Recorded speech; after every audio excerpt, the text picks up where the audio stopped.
Mga huling sandali ni Barbie Sue bago siya pumanaw. Pumanaw na ang sikat na Taiwanese actress na si Barbie Sue dahil sa komplikasyon dulot ng pneumonia at trangkaso sa edad na 48 ayon sa pamilya niya. Madaming hindi makapaniwala dahil sa napakabata pa nito. Kinumpirma nga ito ng pamilya ni Barbie at sinabing nasa Japan sila nitong nakaraang linggo para magdiwang ng Chinese New Year.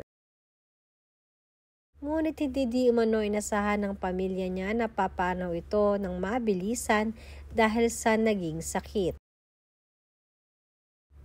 Maging ang mga naging kasamahan ni Barbie sa mga ginawa niyang teleserye at pelikula ay nagpost din ng kanilang mga alaala at paggunita kay Barbie. Maging ang mga sikat na artista sa Pilipinas ay nagluksa din sa pagpanaw ni Barbie.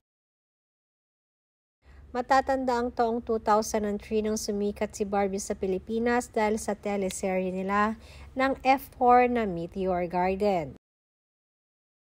Ayon naman sa aming source, sa mga huling sandali di umano ni Barbie ay hinanap nito ang kanyang mga anak. Sinasabing hindi maganda ang naging relasyon ni Barbie sa kanyang mga naging asawa at karelasyon. Dahilan ito upang questionin ang dahilan ng kanyang pagkamatay ng mga taong minsan ay minahal at nakasama niya.